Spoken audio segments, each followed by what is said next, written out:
Menantu Super. Bab 4191-4200.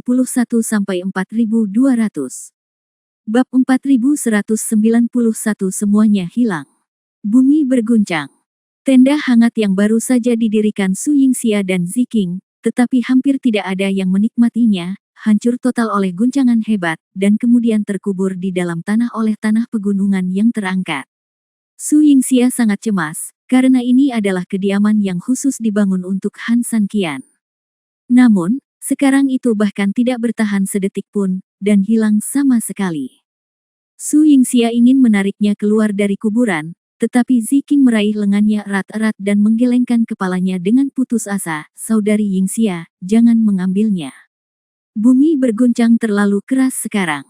Kami segera keluar dari sini.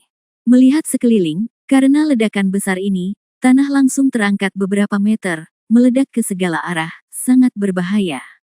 Su Yingxia juga mengetahui bahayanya saat ini, tetapi melihat tenda itu semakin tenggelam ke dalam tanah, dia agak tidak mau melakukannya.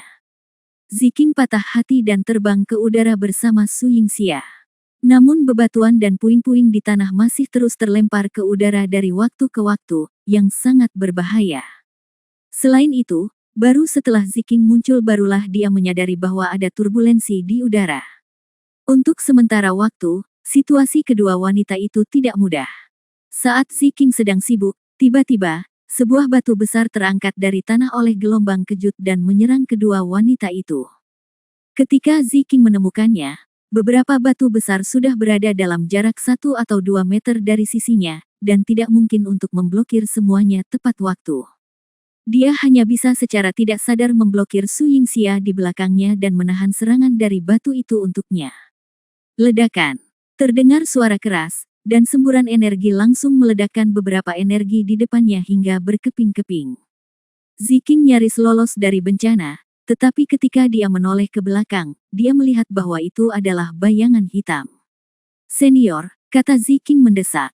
Melihat bayangan gelap datang, Su Yingxia tiba-tiba terbangun dari kesepiannya dan segera melihat sekeliling.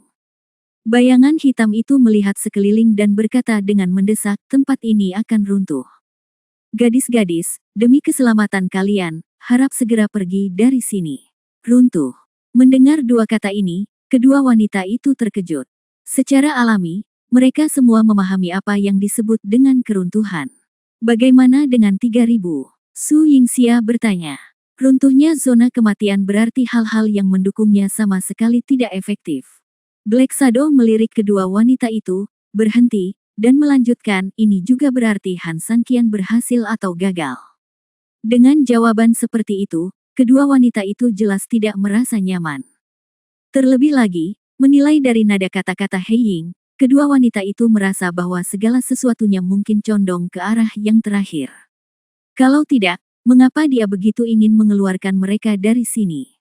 Jika yang terakhir, monster itu tidak akan memiliki batasan sama sekali. Kamu harus pergi sejauh mungkin, jika tidak, monster itu akan membunuhmu. Ketika dia selesai berbicara, dia menghela nafas dan berkata, aku takut mulai sekarang, dunia akan terjadi kekacauan. Tapi 3000. Su Yingxia berlinang air mata, melihat ke tempat aslinya yang sudah tertutup debu dan asap, merasa sangat sedih untuk sesaat. Black Shadow menggelengkan kepalanya tak berdaya, saya yakin dia telah mencoba yang terbaik, tapi beberapa hal dan kekuatan mungkin tidak dapat dicapai oleh satu orang. Tentu saja, sebaiknya dia selesai. Setelah selesai berbicara, dia melihat ke arah kedua wanita itu, bersiaplah, saya akan membawamu keluar dari sini. Terlepas dari apakah kedua wanita itu setuju atau tidak, dia telah meluncurkan energi hitam dan langsung menutupi kedua wanita di dalamnya. Setelah tanah terlarang kematian runtuh, kita tidak akan ada lagi. Aku akan menggunakan kekuatan terakhirku untuk melindungimu. Ini bisa dianggap sebagai akhir dari takdir antara kau dan aku. Dengan dorongan tangannya, energi hitam membungkus kedua wanita itu dan dengan cepat menuju ke pinggiran zona kematian. Meskipun kedua wanita itu berjuang, itu jelas tidak ada gunanya. Mereka hanya bisa menonton saat mereka dibawa pergi oleh energi hitam.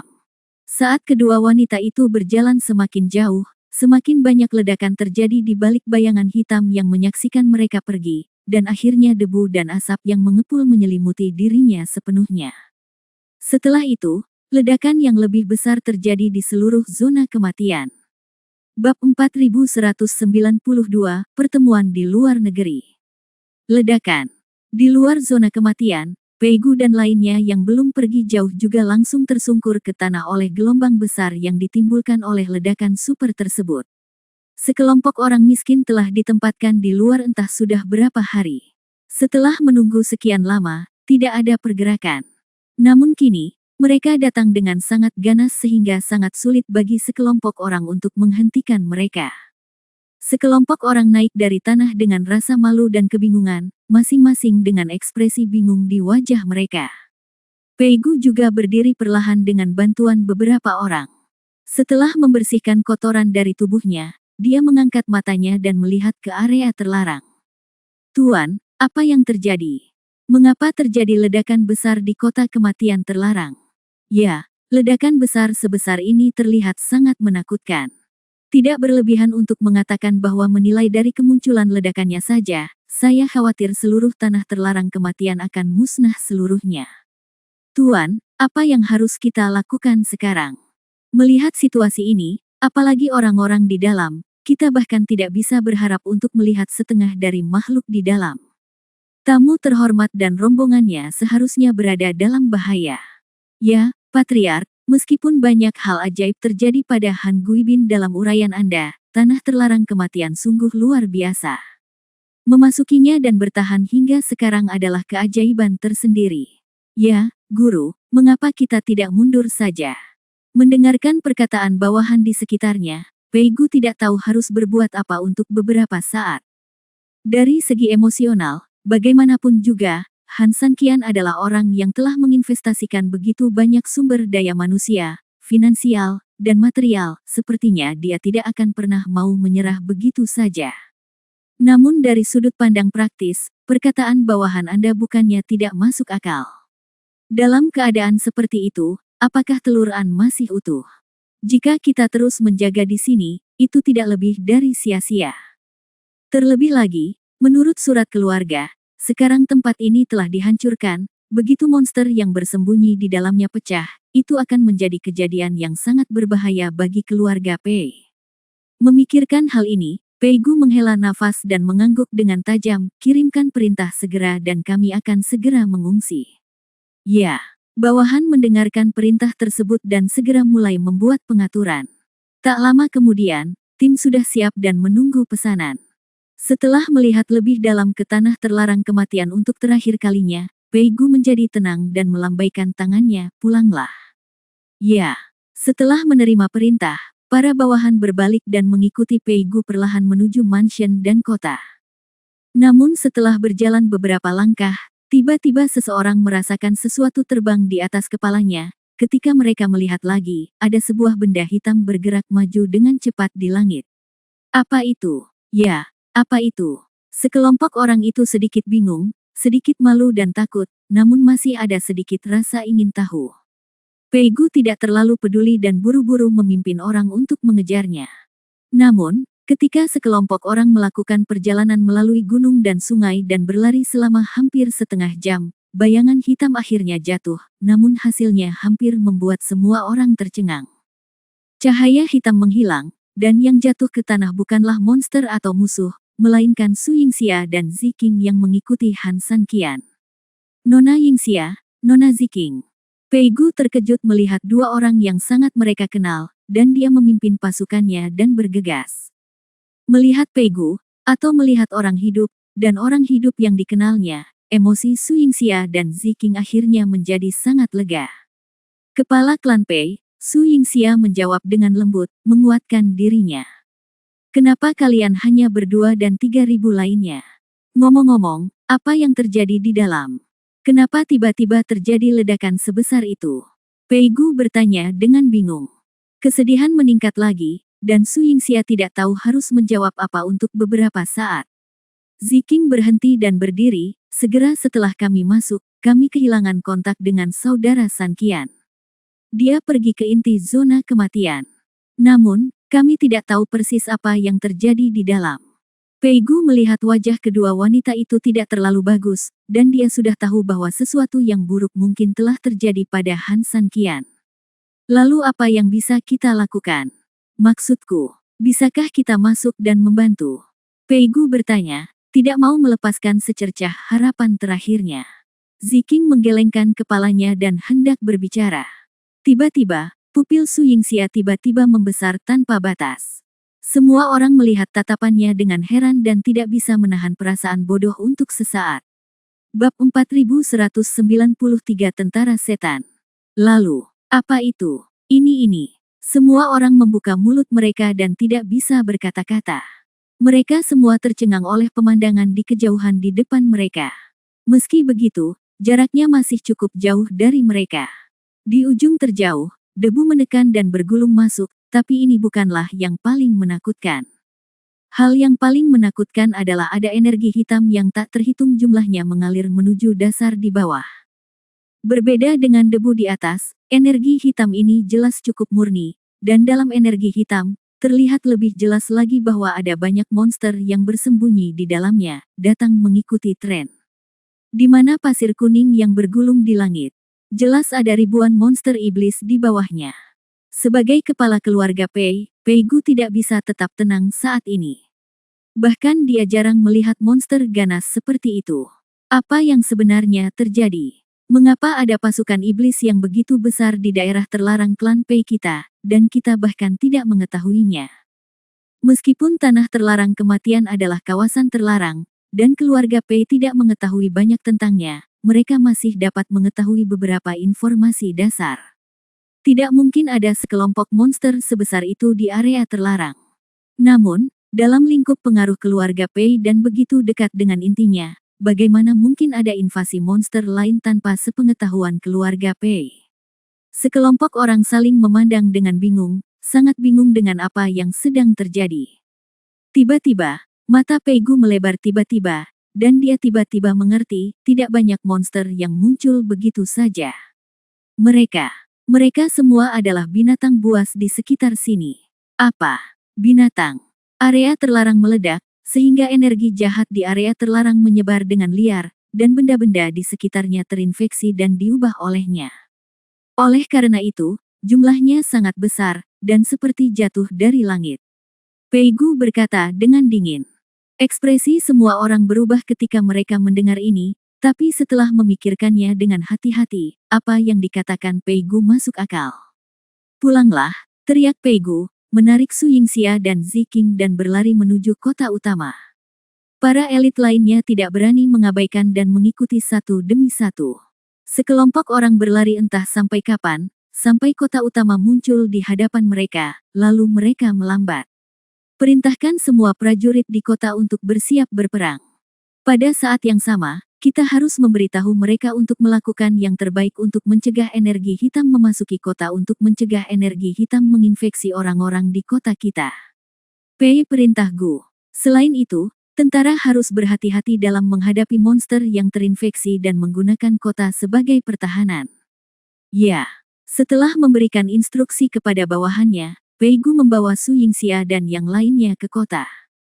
Sekelompok orang tidak berhenti dan segera kembali ke rumah tuan kota. Melihat kembalinya kepala keluarga Pei, hampir seluruh anggota keluarga Pei hadir. Semua orang sangat bersemangat dan menawarkan jasanya dengan penuh perhatian.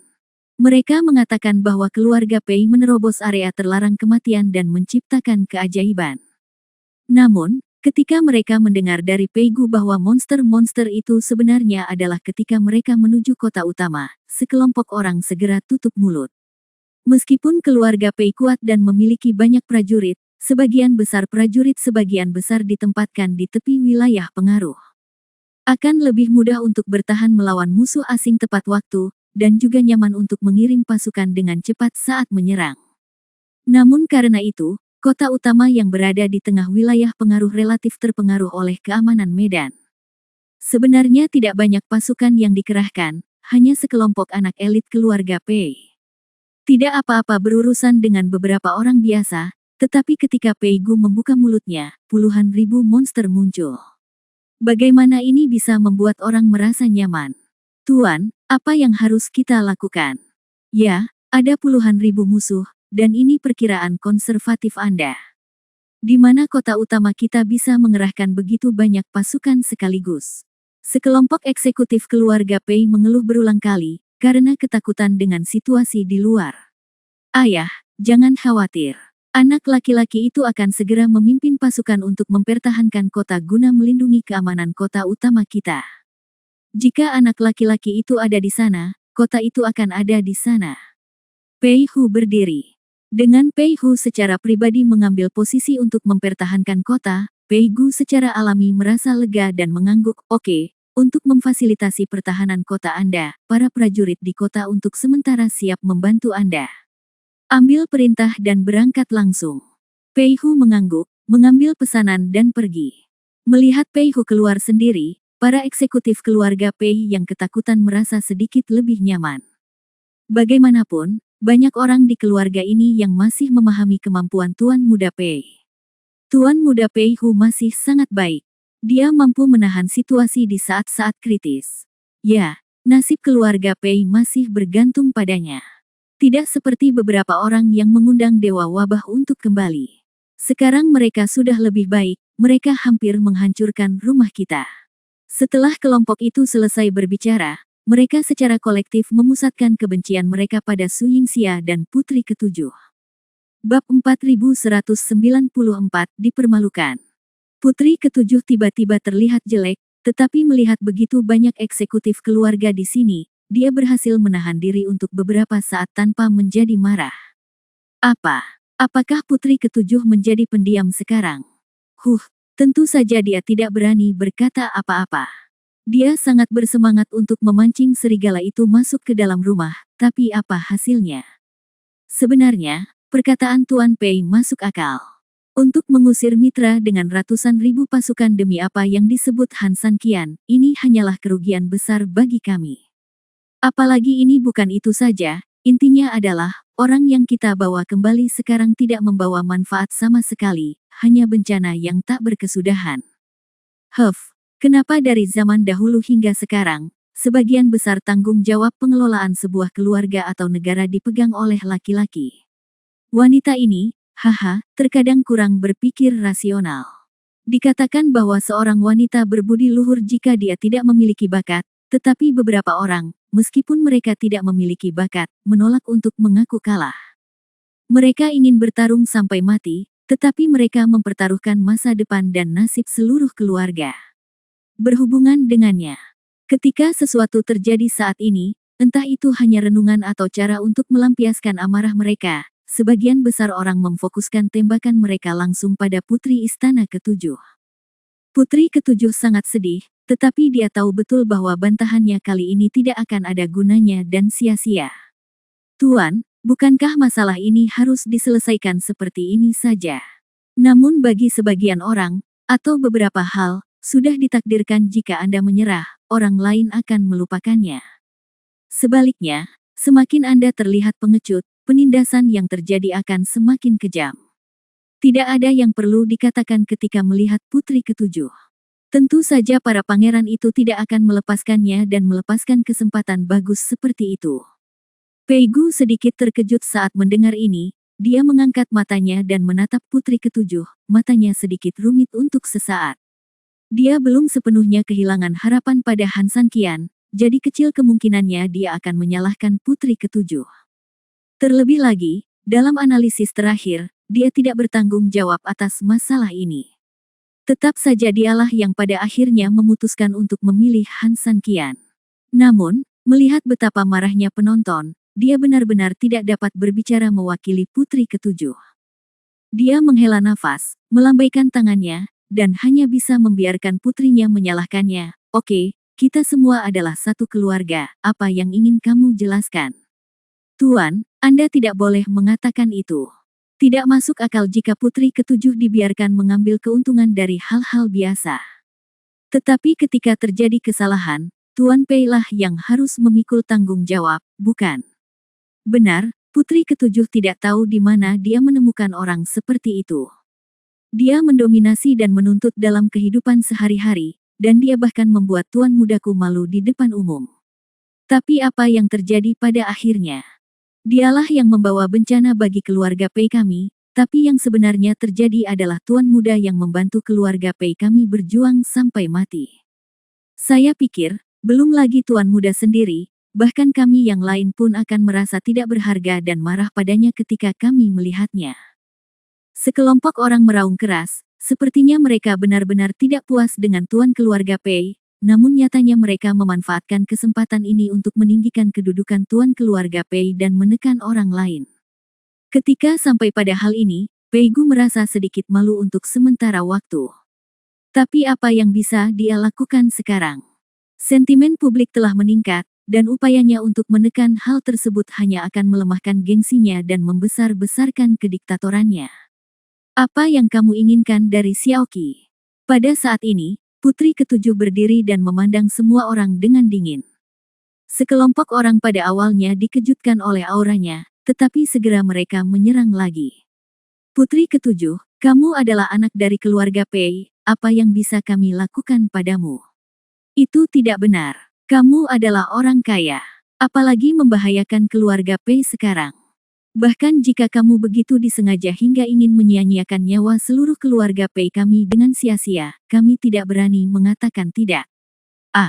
Sekelompok orang berbicara dengan ramah, tetapi nada mereka penuh dengan segala macam ejekan, bahkan banyak orang yang menutup mulut dan mencibir.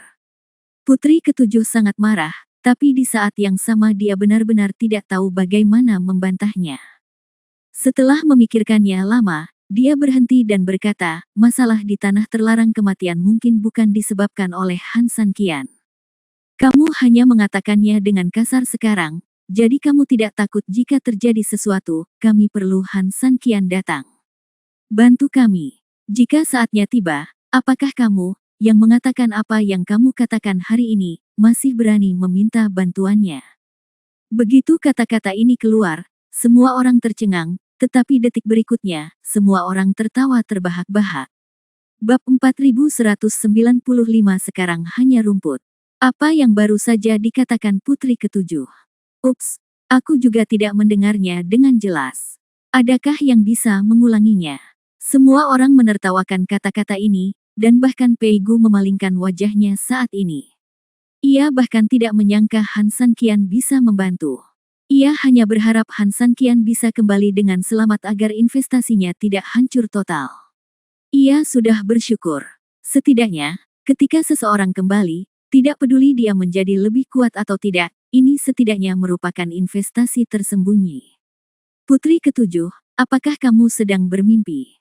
Atau mungkin Putri Ketujuh, kamu selalu tinggal di kamar kerja dan tidak tahu banyak tentang akal sehat. Kepala keluarga baru saja mengatakan bahwa ledakan di tanah terlarang kematian sangat besar dan dahsyat. Tidak hanya langsung meratakan tanah terlarang kematian, tetapi angin yang ditimbulkannya bahkan bertiup hingga ke kota utama kita. Sangat kuat, Putri Ketujuh benar-benar berpikir seseorang bisa keluar hidup-hidup. Bukan hanya gagasan ini yang naif, aku benar-benar tidak tahu harus berkata apa. Semuanya, tidak masalah. Bagaimanapun, hari ini, setiap orang adalah anggota keluarga, dan mereka tidak akan menyebarkan berita dan ditertawakan oleh orang lain. Kamu bisa bersenang-senang sendiri. Begitu dia selesai berbicara, semua orang tertawa lagi, dan arti ejekannya tidak terlalu penuh.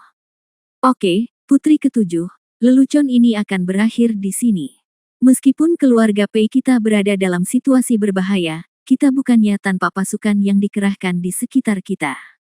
Selama Tuan Pei bisa bertahan selama 3 hari, bala bantuan kita akan bisa meringankannya. Kota utama kami. Oleh karena itu, kami dapat menyelesaikan masalah ini sendiri tanpa bantuan pihak luar. Adapun yang kedua, itu sangat sederhana. Keluarga Pei sudah dalam bahaya karena pilihan terakhirmu. Tidak apa-apa jika kami tidak menganggapmu bertanggung jawab, tetapi kamu tidak dapat melakukannya lagi dan lagi tanpa pertobatan. Kami. Apakah Anda akan mempertaruhkan $3.000 dengan nasib kita lagi? Bagaimana jika dia tidak kembali? Apa yang harus kita lakukan? Apakah kita menunggu untuk mati? Setelah mengatakan ini, semua orang mengangguk, dan Pei Gu juga mengangguk pelan. Meskipun nada bicara mereka tidak ramah dan sangat sarkastik, makna di balik kata-kata mereka juga cukup mengandung kebenaran. Putri ketujuh kemudian berkata, ayah telah meminta Tuan Pei untuk menjaga tembok kota, dan saya tidak pernah mengatakan apapun seperti meminta Anda menunggu kematian. Namun, sejak saya mengatakan ini, saya tidak punya apa-apa untuk dikatakan. Ya, saya hanya berharap di masa depan, kamu tidak akan meminta yang terbaik dari Han Sanqian. Setelah selesai berbicara, dia melihat ke arah Su Yingxia dan Ziking, dan hendak pergi bersama kedua gadis itu. Tunggu sebentar, seseorang berteriak tepat waktu untuk menghentikan ketiga wanita yang hendak pergi. Putri ketujuh menoleh ke belakang, sedikit bingung dan sedikit tidak puas. Pria itu bertanya dengan dingin, Putri ketujuh, kamu mau pergi kemana?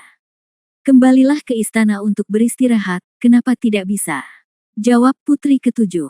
Tentu saja Putri ketujuh boleh beristirahat, tetapi yang ingin saya tanyakan adalah, di mana keduanya akan beristirahat? Setelah mengatakan itu, dia berdehem, ketika paviliun Qifeng pertama kali didirikan, itu adalah Istana Timur. Kecuali kepala keluarga, kecuali Tuan He, saya khawatir tidak ada orang lain yang memenuhi syarat untuk tinggal di dalamnya. Putri ketujuh, apakah Anda memahami ini? Mendengar ini, Putri ketujuh sangat marah, bukankah ini berarti Su Yingxia dan Ziking akan diusir dari paviliun Qifeng? Jangan melangkah terlalu jauh. Teriak Putri ketujuh dengan dingin. Pindah ke luar negeri adalah masalah kecil, namun hilangnya muka dan harga diri akibat tindakan tersebut adalah masalah besar. Su Yingxia buru-buru menghentikan Putri ketujuh, tersenyum pada pria itu, dan berkata, oke, kita bisa keluar dari paviliun Qifeng.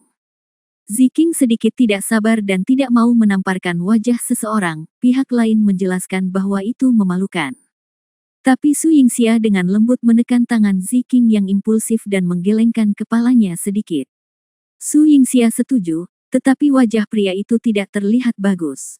Dia mendengus dingin dan berkata sambil tersenyum, yang paling saya takuti dari orang ini adalah dia tidak tahu apa yang baik atau buruk. Untungnya, beberapa orang cukup menyadarinya. Setelah dia selesai berbicara, pria itu bertepuk tangan, dan seorang pria paruh baya perlahan berjalan ke arahnya.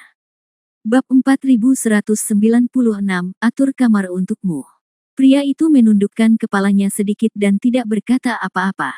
Ngomong-ngomong, izinkan saya memperkenalkan Anda. Ini adalah petugas etiket keluarga Pei saya. Setelah pria itu selesai berbicara, dia melihat ke petugas etiket, tersenyum dingin, dan berkata, kedua wanita ini adalah tamu keluarga Pei saya.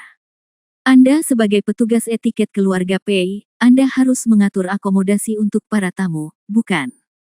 Tentu saja, petugas etiket menundukkan kepalanya dan berkata dengan sopan. Pria itu tersenyum lembut, lalu kenapa kamu masih berdiri di sana?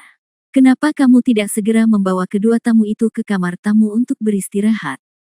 Petugas etiket mengangguk, berjalan beberapa langkah di depan Su Yingxia dan Ziking, dan memberi sedikit isyarat mengundang.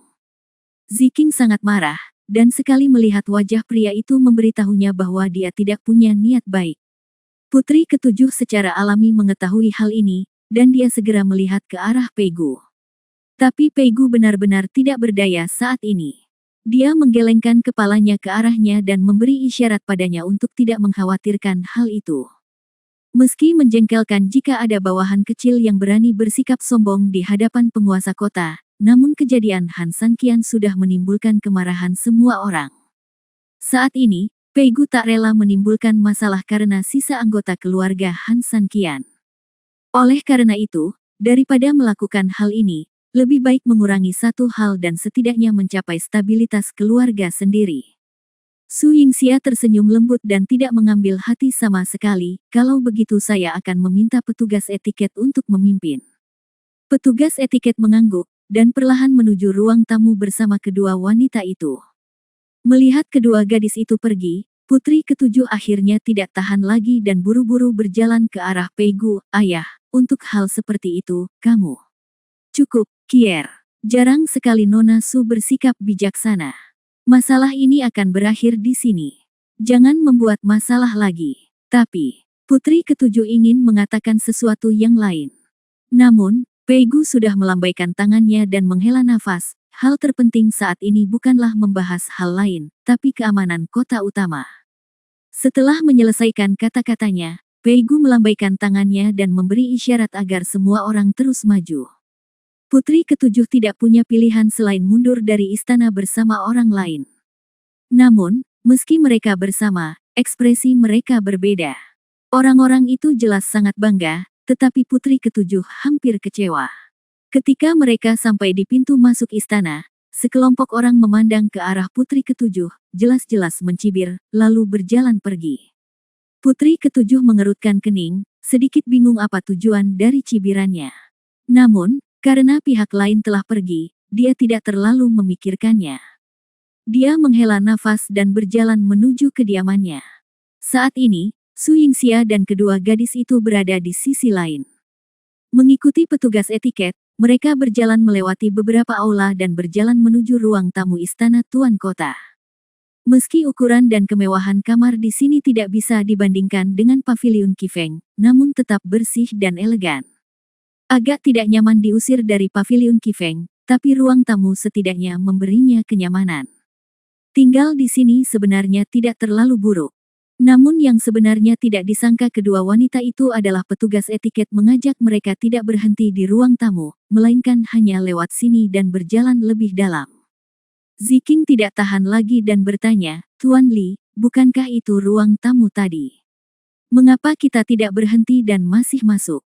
"Oh, dua tamu, ini ruang tamu utama, bukan tempat tinggal kalian berdua. Tempat tinggal kalian berdua masih di dalam." Ziking sedikit bingung setelah mendengar apa yang dikatakan pejabat Li. "Bukankah ruang tamu utama hanya untuk tamu? Apa maksudmu itu bukan tempat di mana mereka tinggal? Mungkinkah ada ruang tamu tambahan di dalamnya?" Ziking ingin berbicara, tetapi Su Yingxia di samping menggelengkan kepalanya dan memberi isyarat agar dia tidak mengatakan apapun. Su Yingxia telah melihat sikap keluarga Pei. Keberadaan Han Sanqian sekarang tidak diketahui. Tentu saja, wajah keluarga Pei tidak tampan. Saat ini, Su Yingxia benar-benar sedang tidak mood untuk menimbulkan masalah, dan dia tidak ingin berbicara dengan orang lain. Ada beberapa perdebatan mengenai hal ini. Ini akan menjadi hal yang baik bagi Pei Gu, dan juga akan memberinya ketenangan pikiran. Dengan cara ini, mereka bertiga terus berjalan menuju halaman. Di belakang tuan rumah dan tamunya jelas ada beberapa sudut, dan rumahnya rendah, sepertinya itu adalah tempat tinggal para pelayan. "Apakah kita tinggal di sini?" Ziking bertanya, yang agak mengganggu. "Oh, bukan itu masalahnya." Petugas etiket tersenyum dan menggelengkan kepalanya. Ziking setidaknya merasa sedikit lega. Selama ini bukan tempat seperti ini, itu akan baik-baik saja. Bagaimanapun, kamar inferior ini bukanlah masalah untuk hidup, tapi itu terlalu memalukan. Setelah berjalan ke dalam beberapa saat, mereka bertiga akhirnya berhenti kali ini. Bab 4197 tinggal di kandang babi. Di perhentian ini, tidak hanya Ziking yang benar-benar terpana, tetapi Su Yingxia juga tampak curiga. Setelah melewati ruangan yang sepertinya ditempati oleh para pelayan, mereka bertiga memasuki sebuah gang. Di pojok ujung gang, mereka bertiga berhenti. Di depan mereka, hanya ada sebuah rumah rendah yang gundul. Disebut rumah karena mempunyai 3 dinding dan 1 atap, hampir tidak mempunyai pondasi yang seharusnya dimiliki sebuah rumah. Namun selain itu, hanya ada satu hal yang lebih terlibat dan berkaitan dengannya, yaitu kandang babi. Pagar, bagian dalam kotor, bahkan mengeluarkan bau tak sedap. Tinggi rumahnya kurang dari 1,5 meter dan lebarnya kurang dari 2 meter. Anda bilang itu kandang babi, tapi sebenarnya tidak ada yang salah. "Kalian berdua, selanjutnya disinilah kalian akan beristirahat," kata petugas etiket lembut. "Kamu ingin kami tinggal di sini?" Ziking mengerutkan kening dan bertanya dengan cemas. Petugas etiket tersenyum lembut, "Kondisinya agak kasar, tapi jangan khawatir kalian berdua, saya akan minta seseorang mengantarkan selimut dan kasur nanti." Meski tempatnya agak kecil, tapi berfungsi penuh. Setelah mengatakan ini, petugas etiket membungkuk dan pergi. Terlepas dari Ziking atau Su Yingxia, kedua wanita itu sebenarnya pemarah. Namun, menghadapi semua ini, Ziking tidak tahan lagi dan langsung meraih pakaian petugas etiket dan mengangkatnya ke udara.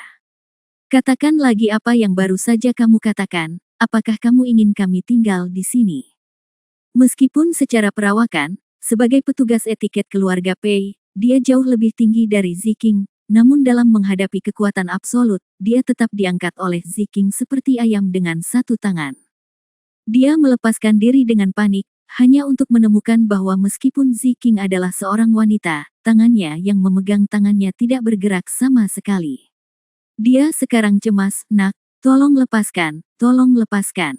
Kenapa kamu melepaskannya? Aku khawatir bahkan pelayanmu sendiri tidak akan bisa tinggal di tempat seperti ini." "Apa maksudmu? Kamu jelas mencari masalah," teriak Ziking. "Nak, aku juga mengikuti instruksinya. Tamu kehormatan tinggal bersama tuan rumah dan tamu kehormatan tinggal bersama pelayan. Ini, kenapa ini?" kata Ziking. "Kalian semua adalah tamu berdosa, jadi wajar saja kalian hanya bisa hidup di kandang babi ini. Biarkan ibumu tinggal di sana." Ziking tidak bisa menahan amarah batinnya. Bahkan dia tidak tahan dengan penghinaan seperti itu. Dia mengangkat tangannya dan melemparkan petugas etiket langsung ke kandang babi. Dengan keras, pria itu menerobos pagar dan berguling ke dalam kandang babi. Ziking belum merasa lega dan hendak mengambil tindakan ketika dia dihentikan oleh Su Yingxia, "Seseorang mengatur agar kita tinggal di sini. Tidak ada gunanya bahkan jika kamu memukulinya sampai mati. Dia hanyalah pejabat kecil. Apa yang bisa dia melakukan? Dia jelas memiliki seseorang yang secara khusus memberitahunya, jika tidak, siapa yang berani mengatur tamu di sini?" Meskipun Peigu tidak mungkin, para pangeran itu jelas berada di baliknya. Iya, gadis ini masih pintar. Aku hanya mengikuti perintah." Petugas etiket itu bangkit dari tanah karena ketakutan, dan kemudian mencoba berlari keluar sementara kedua wanita itu tidak memperhatikan. Ziking tidak berniat memukulnya lagi. Melihat dia akan pergi, dia hanya sengaja mengangkat kakinya untuk menakutinya. Tapi begitu saja, ia masih ketakutan sampai terhuyung beberapa kali dan berguling serta merangkak sebelum pergi. "Saudari Yingxia, apakah kita benar-benar ingin tinggal di sini?" Ziking mengangkat matanya dan melihat ke langit. Dia tidak tahu apakah itu niat Tuhan, atau dipengaruhi oleh angin hitam yang bertiup. Langit gelap, dan akan turun hujan deras. Jika mereka tidak dapat menemukan tempat lain untuk berlindung dari hujan pada waktunya, maka tempat ini akan menjadi satu-satunya tempat tinggal mereka berdua. Su Yingxia berpikir sejenak dan mengangguk, "Hidup, mengapa tidak? Karena orang lain telah mengatur agar kita tinggal di sini, maka jika kita tidak tinggal di sini, bukankah kita akan berbuat salah terhadap orang lain?" Setelah mengatakan ini, Su Yingxia bergerak masuk ke dalam.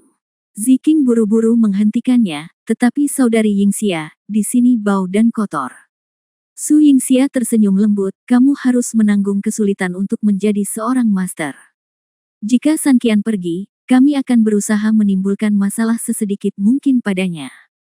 Jika dia kembali dan kami tinggal di tempat seperti ini, dia akan mencari keadilan untuk kita." Bukankah putri ketujuh mengatakan itu? Mereka seperti ini sekarang. Saat mereka membutuhkan 3.000 orang kita, mari kita lihat apa yang akan mereka lakukan. Setelah mengatakan ini, Su Yingxia langsung masuk ke dalam apa yang disebut kandang babi. Ziking juga membungkuk dan berjalan masuk. Dia memamerkan giginya dan bertanya dengan hati-hati, "Tetapi Sister Yingxia, apakah Anda benar-benar percaya bahwa Brother San Qian dapat kembali?" Bab 4198, beberapa orang khawatir dan ada pula yang bahagia. Mengenai pertanyaan ini, Su Yingxia tersenyum pahit, namun pada akhirnya dia mengertakkan gigi dan mengangguk, "Mengapa kamu tidak percaya?" Ziking ragu-ragu sejenak, lalu mengangguk. Saudari Yingxia berkata tidak apa-apa, jadi tidak apa-apa. Kakak benar. Hari ini, dia mengizinkan kami tidur di kandang babi.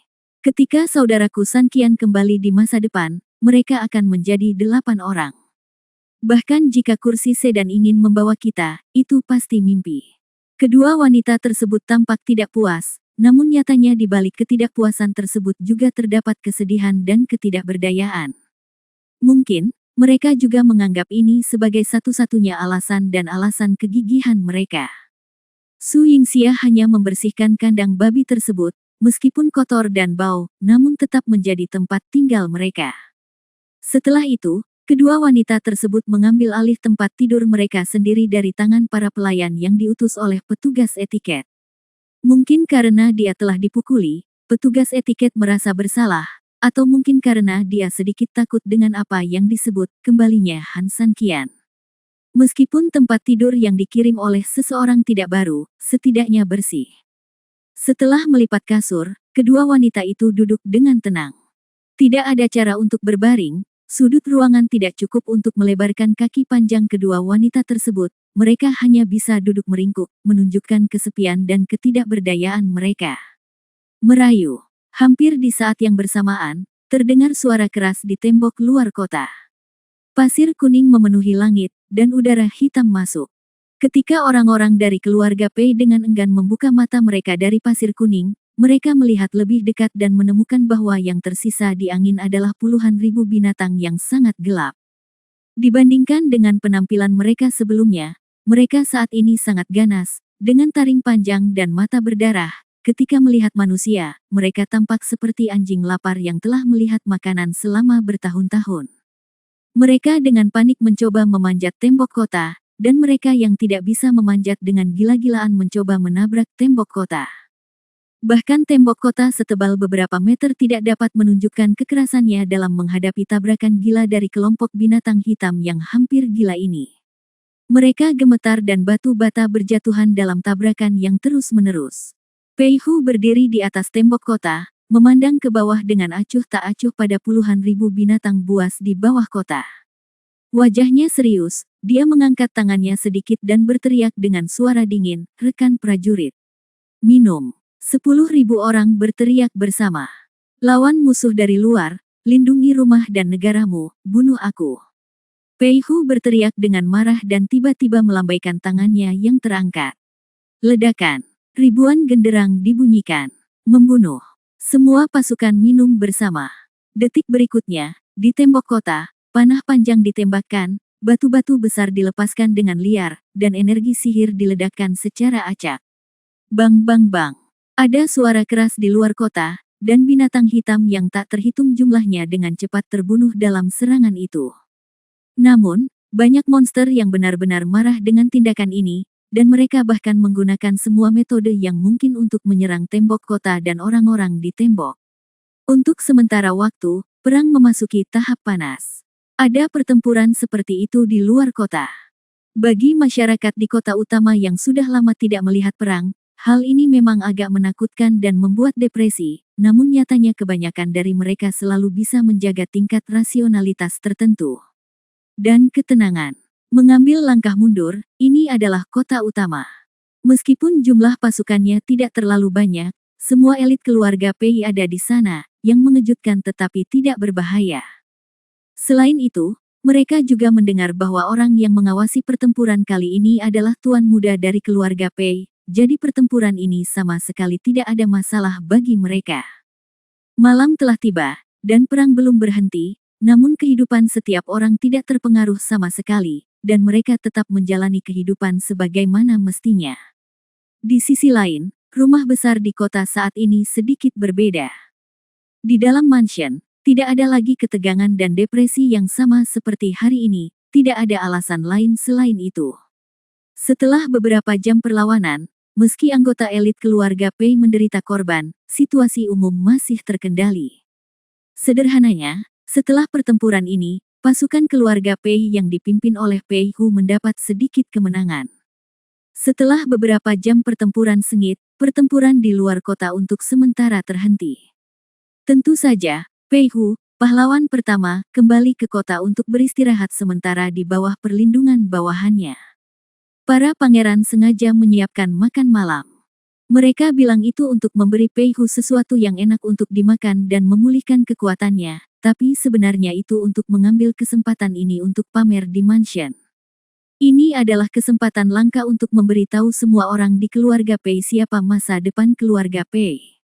Setelah minum dan makan, Pei Hu dan yang lainnya tidak pergi, malah dikelilingi oleh yang lain. Mereka menuju ke kandang babi, tempat kedua wanita itu berada.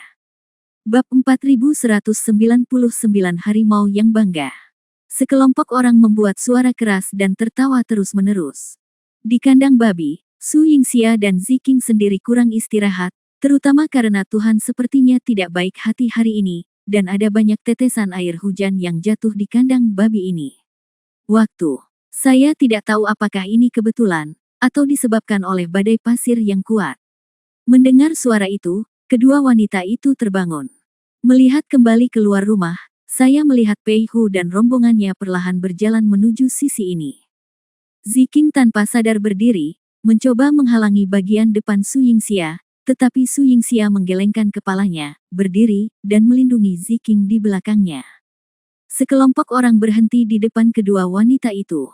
Meski menjaga jarak, senyuman di wajah mereka tidak menunjukkan tanda-tanda rasa hormat. Tuan Pei, ini sudah larut, apakah ada yang salah? Su Yingxia bertanya dengan dingin. Pei Hu tidak menjawab secara langsung. Dia melirik kandang babi di belakang kedua wanita itu dan menggelengkan kepalanya. Dua wanita cantik, apakah kamu tinggal di tempat seperti ini? Ada rasa kasihan dan ketidakberdayaan di wajahnya, tapi ada juga lebih banyak ejekan. Seorang bawahan berkata, "Hei, Tuan, seberapa banyak orang ini makan, menggunakan, dan memakainya ditentukan oleh takdir. Menurut peraturan keluarga Pei kami, kedua tamu ini hanya bisa tinggal di tempat seperti ini. Tempat ini cukup bagus. Jika tidak ada yang lain, kamu bisa kembali." Su Yingxia sedang tidak berminat mendengarkan omong kosong mereka di sini dan menolak para tamu dengan dingin. "Apa yang kalian bicarakan? Tuan mudaku mempunyai hati yang dermawan. Melihat hujan lebat datang, dia khawatir kalian berdua tidak akan bisa melindungi diri dari hujan selama tinggal di tempat seperti ini. Dia membawakanku di sini untuk memeriksanya. Apakah ini sikapmu?" Bawahan lain segera keluar dan berteriak dengan dingin. Su Yingxia tersenyum dingin dan mengobrol dengan malas, aneh rasanya musang memberi ucapan selamat tahun baru kepada ayam dan memiliki niat baik. Pei Hu tersenyum dan berjalan ke kandang babi dalam beberapa langkah. Kemudian dengan gerakan tangannya, semburan energi dengan lembut mengangkat ubin di atap. Dia menggelengkan kepalanya dan melihat hujan yang turun dari langit, kualitasnya seperti ini. Bisakah batu bata dan ubin menahan siksaan hujan lebat? Ketika dia selesai berbicara, dia menggunakan energi gelapnya sedikit, dan dengan keras, ubinnya segera pecah di tempat. Ziking cemas. Tempat ini sudah cukup sederhana. Jika ubinnya dihancurkan saat ini, tidak akan ada tempat berlindung dari hujan malam ini. Bagaimana mungkin ada orang yang tinggal di dalamnya? Namun, tepat ketika Ziking hendak keluar, Su Yingxia buru-buru menariknya kembali, dan Pei Hu juga mengeluarkan aduh, tampak terkejut. "Lihat, ini. Apakah ini juga disebut ubin? Mengapa langsung menghilang?" Setelah disentuh. Melihat kemampuan akting Pei Hu yang realistis dan kedua wanita yang jelas-jelas sedikit marah tapi tidak berani berkata apa-apa, semua orang tertawa terbahak-bahak. Su Yingxia mengerutkan kening dan menahan amarahnya. "Ini sudah larut. Tuan Pei, silakan kembali. Kita harus istirahat." Pei Hu mengangguk, "Saya ingin pergi juga, tetapi Anda juga telah melihat bahwa batu bata dan ubin ini seperti tahu dan akan pecah jika disentuh. Mudah untuk mengatakan bahwa hujannya tidak deras sekarang, tetapi jika hujan lebat, aku takut saat itu, ubinnya tidak hanya akan pecah, aku khawatir rumahnya juga akan roboh. Jika rumahnya hilang, itu hal kecil, tetapi jika kedua gadis itu terluka, itu akan menjadi masalah besar." Pei Hu selesai berbicara, tampak sangat patah hati. Kali ini, seseorang akhirnya mengambil kesempatan untuk berbicara. Pria takut berada di tim yang salah, dan wanita takut bersama pria yang salah. Beberapa orang tampaknya sangat baik, tetapi nyatanya mereka hanya membual dan pamer. Mereka mungkin tidak akan terekspos sampai mereka terekspos. Pemandangannya tidak ada bandingannya, tapi begitu kebohongan terungkap, konsekuensinya akan tragis, seperti. Kata-kata itu secara alami mengacu pada Han San Qian, yang diikuti oleh kedua wanita itu, dan nasibnya saat ini. Su Yingxia tersenyum dingin, memandang pria itu dan berkata, "Apa maksudmu?" Melihat Su Yingxia muncul, pria itu terkekeh, mengambil beberapa langkah di depan Su Yingxia, dan berbicara. Bab 4200, menukar tubuh seseorang dengan rumah. Dia menunjuk ke arah Pei Hu, yang tidak jauh dari situ, dan berkata sambil tersenyum, Tuan Pei. Dia tidak biasa. Tidak peduli seberapa kuat orang lain menyombongkan diri, mungkin sulit untuk mengatakan apakah itu benar atau salah, atau mungkin semua hanya membual. Tapi tuan muda saya berbeda. Dia benar-benar hebat. Ada cukup banyak anak di keluarga Pei. Di antara mereka, orang yang bisa ditetapkan sebagai pangeran pastilah naga atau burung phoenix di antara manusia. Jika tuan mudaku bisa memenangkan posisi ini, kedua gadis itu juga harus tahu apa membuatnya unik. Sebenarnya aku akan jujur pada kalian berdua. Mereka secantik bidadari. Tapi kalau kalian tetap membuka mata sedikit saja, kenapa kalian mau tinggal di tempat seperti ini? Itu pasti burung phoenix tertinggi di Qifeng Pavilion, Yan. Ada banyak dewa keibuan di dunia. Su Yingxia tidak bisa menahan senyum ketika dia mendengar ini, saya akhirnya mengerti. Apa maksudmu? Mari kita tinggalkan Han Sanqian dan ikuti tuan keluarga Pei. Suaranya tidak nyaring, tapi juga tidak pelan. Banyak orang yang bisa mendengarnya dengan jelas. Ada beberapa hal yang sebenarnya terkesan kurang pantas jika disebutkan. Namun, ketidaksesuaian ini hanya berlangsung sesaat, dan tak lama kemudian semua orang kembali tertawa. Pria itu bahkan berkata, gadis itu pintar seperti es dan salju. Su Yingxia tersenyum dingin, sebenarnya transaksi semacam ini bukanlah hal yang buruk. Begitu kata-kata ini keluar, banyak orang sedikit terkejut dan merasa puas, tetapi Su Yingxia mengubah topik dan tiba-tiba berkata, hanya saja berkali-kali, orang harus buang air kecil dan melihat diri mereka sendiri untuk melihat apakah mereka layak atau tidak. Tidak layak. Dengan orang yang baik, tidak masalah jika kamu makan sekam dan minum angin. Namun, dengan beberapa orang yang tidak baik, meskipun kamu makan makanan lezat dari pegunungan dan laut, tenggorokanmu akan selalu terasa mual. Kamu bahkan tidak akan punya waktu untuk muntah. Begitu dia selesai berbicara, ekspresi Pei Hu jelas berubah, dan senyuman bawahan di sekitarnya membeku sesaat, lalu berubah dari tawa menjadi marah. Dia mengarahkan jarinya ke Su Yingxia dan berteriak dengan marah, apa yang kamu lakukan? Hanya mengatakan. Jika kamu punya nyali, katakan lagi apa yang baru saja kamu katakan. Dia sangat marah hingga dia siap memakan kedua wanita itu hidup-hidup di tempat. Su Yingxia sama sekali tidak sopan, dia hanya menggerakkan tangannya dan langsung menghunus pedangnya. Kedua belah pihak sedang berperang satu sama lain, dan tampaknya konflik akan pecah kapan saja. Cukup, Pei Hu mengangkat tangannya dan berhenti tepat waktu. Tidak peduli bagaimana Anda bermain, semuanya harus selalu memiliki tingkat tertentu. Bahkan jika Su Yingxia dan Ziking tidak dapat menerima perlakuan yang sama seperti sebelumnya karena situasi Han Sanqian saat ini, tidak peduli apa, mereka tetaplah tamu nominal di Pei Mansion.